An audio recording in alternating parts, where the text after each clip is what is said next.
En 2002, Samuel Eto'o et sa bande brisent le rêve de tous les Sénégalais. Cissé contro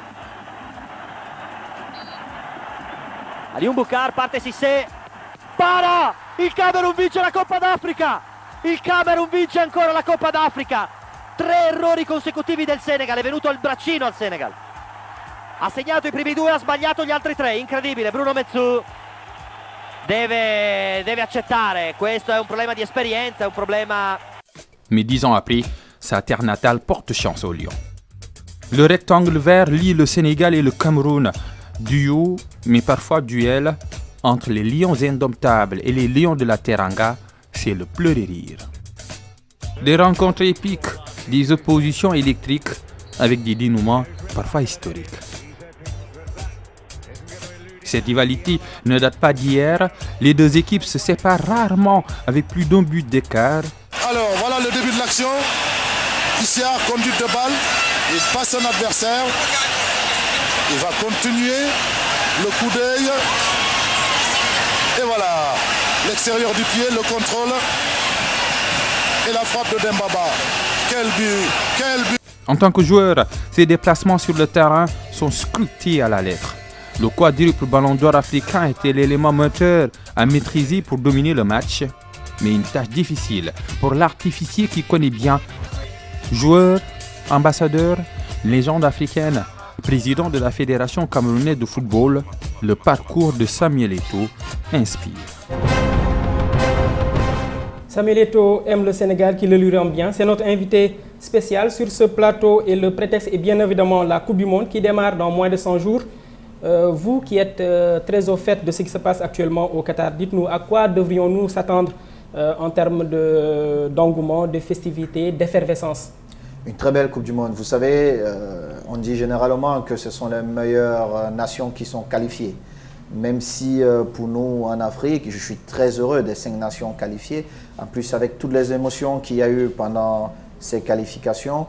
Mais quelque part, j'ai un petit regret qui est aussi une demande pour nos dirigeants. C'est de plaider et de voir comment la plus grande confédération a moins de nations participantes à cette Coupe du Monde. C'est de donner l'occasion pour qu'on ait plus de place en Coupe du Monde. Parce que quand vous regardez un peu les nations qui ne vont pas participer, vous voyez l'Égypte, vous voyez le Nigeria, vous voyez l'Algérie, que des grandes nations de football de notre continent. Et je pense qu'en ayant peut-être 3 ou 4 places de plus, ça augmenterait nos chances pour mieux compétir face à d'autres continents. Mais bon, ce sont des choses qui prendront encore un peu de temps, mais j'espère qu'ils seront au moins débattus. Maintenant, ce que nous pouvons nous attendre à Doha, je puis vous dire, pour une belle compétition comme celle-là, la seule chose que je souhaite pour les nations africaines, c'est qu'il n'y ait pas de problème administratif. Parce que notre premier ennemi, ce sont les problèmes administratifs. Et j'espère que les présidents que nous sommes, nous ferons tout pour que nos nations arrivent dans les meilleures conditions dans cette compétition et que nos joueurs ne rêvent que de ramener ce beau trophée dans notre continent qui est l'Afrique. Vous savez, on n'a jamais gagné ce trophée et les Africains doutent même quand nous disons que nous pouvons remporter ce trophée parce que nous ne l'avons jamais fait et parce qu'on nous a fait croire que c'était impossible.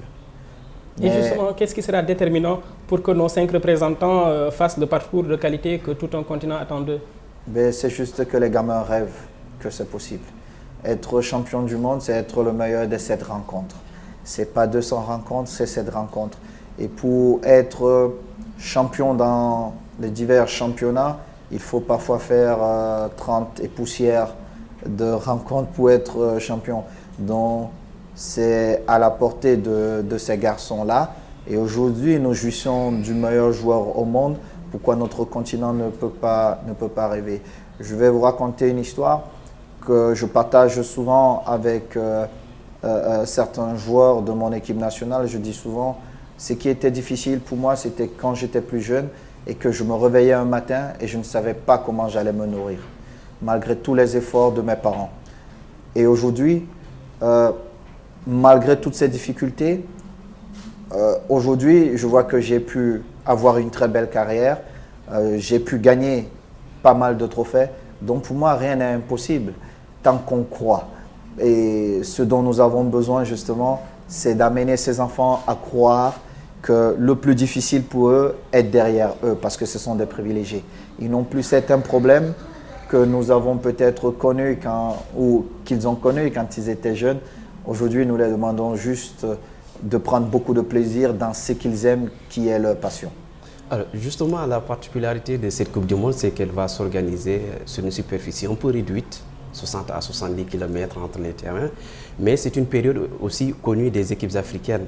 Est-ce que ça peut être un avantage pour ces 5 représentants du continent? Ah non, détrompez-vous, parce qu'entre novembre et décembre, à Doha, nous avons des températures entre 15 et 24 degrés.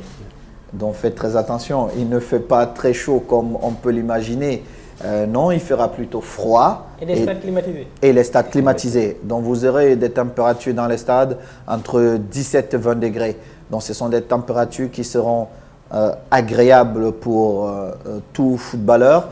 La chance que les fans auront, c'est qu'ils peuvent justement, et ça c'est exceptionnel, vivre 3 matchs en direct. C'est juste incroyable, c'est jamais vu. Vous sortez d'un stade à 13h, vous allez dans un autre à 16h et puis à 22h, vous êtes dans un autre stade. Ça, c'est du jamais vu. Et pour les passionnés du football comme nous, moi, je suis impatient de vivre ce moment et de pouvoir regarder tous les matchs que je pourrais regarder pendant